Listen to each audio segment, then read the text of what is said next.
Hello everyone and welcome back to my channel Be Yourself. In the last class we have seen that how the antibody was discovered, and after the discovery let's see how the structure of antibody was analyzed. So first thing was that in 1950s and 1960, Rodney Potter and Gerald Edman was there, who was the first to explain the structure of the antibody. And because of their two combined structure, they both were awarded with the Nobel Prize in 1972. What we know that antibody is protein in nature. So what is the basic requirement to understand the structure of the protein? We treat the protein with the help of digestive enzymes. So same technique was used by Potter and Adelman to analyze the structure of the antibody. So what it was done in the first case, they have, as we have discussed in the last class, that the gamma band of the serum will be containing the antibody. So they have isolated two types of gamma band, different types of antibodies from the serum, but they both of them chosen only one band or only one category of the gamma globulin. There were two different gamma globulin, one with of higher molecular weight and other is of lower molecular weight.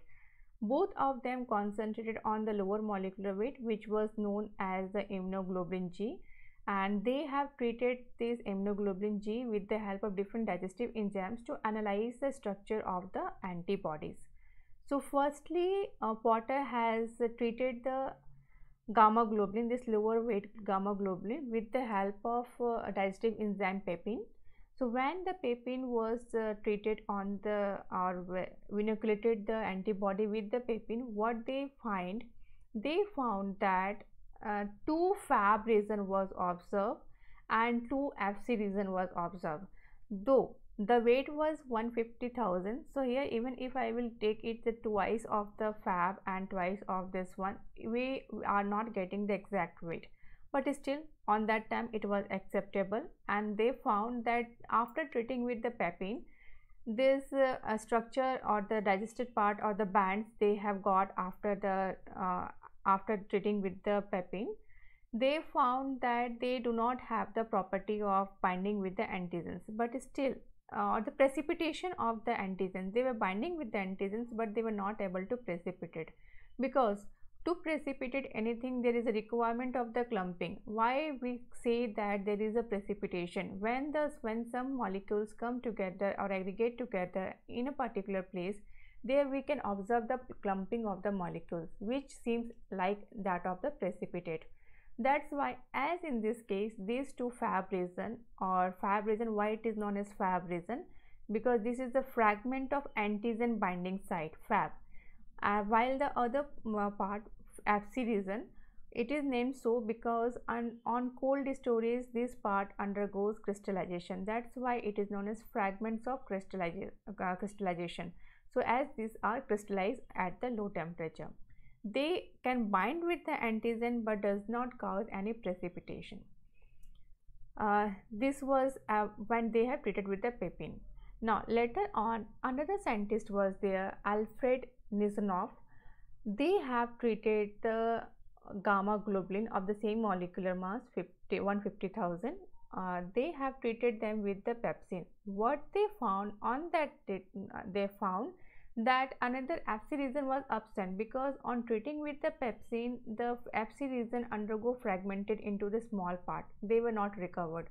But the other portion which was containing the Fab region, Fab2 region, were able to bind with the antigens and they can also precipitate.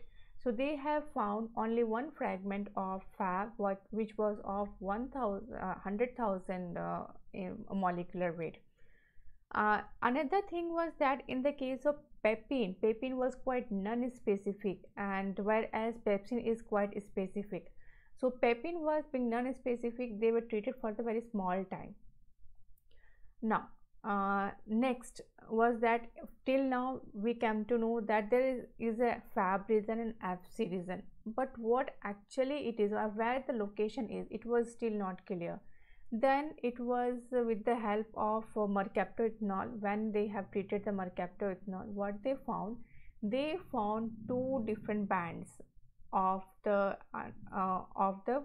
after treating with the mercaptoethanol. So they found the two different molecular weight proteins were obtained through the chromatography, and one was of the heavy chain of 50,000 and another was of that of the 25,000. Actually, in all the cases nowadays we know that the light band as well as the heavy chain all together are hold together by the help of the disulfide bond. But on that time when it was not known, so on treating with the mercaptoethanol, what it was deduced that the light chain and heavy chains were hold together by the help of the disulfide bond. So at the end of the experiment, let us summarize this all together and let us see what was the finding by treating antibodies with different digestive enzymes. So first was that the first observation was that it is containing the Fab region, and they have found the two bands under the chromatography, one with molecular weight of somewhat 50,000 and another 45,000, another with the 50,000. On treating with the pepsin, they have found 100,000 molecular weight of the band of Fab2 region. In the previous one, when treated with the papain, they were not able to precipitate the antigens but can bind with the antigens, whereas the Fab2 regions were able to bind with the or as well as precipitate the antigens.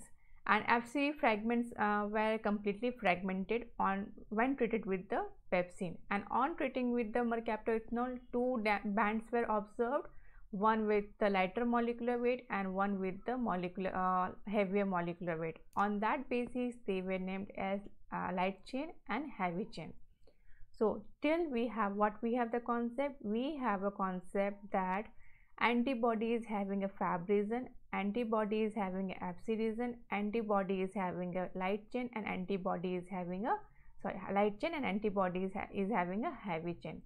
But how, in where it is present, where the Fab region is present, where Fc region is present, because still it was confirmed that two chains are present, heavy region and light chain, but where do the Fab region and where do the Fc region is there?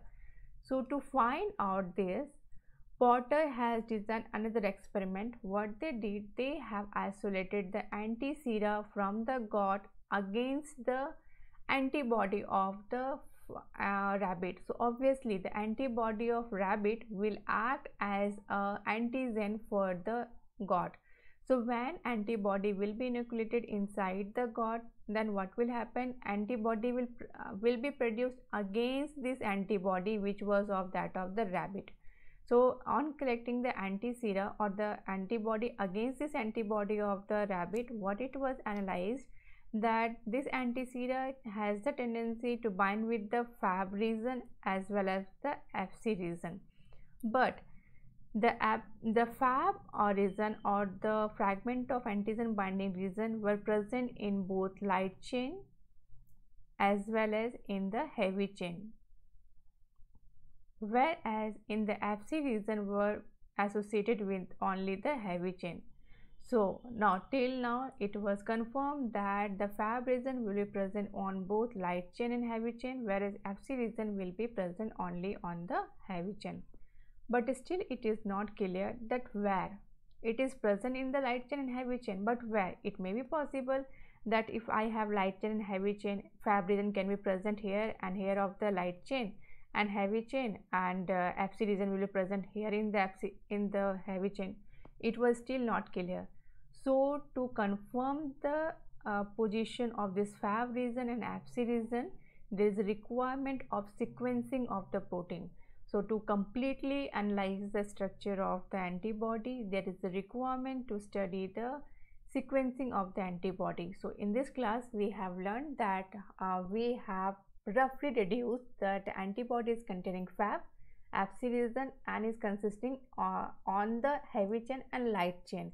But where, this we will study in the next class, where we will undergo sequencing of this heavy chain and light chain and will analyze the proper structure of the antibody.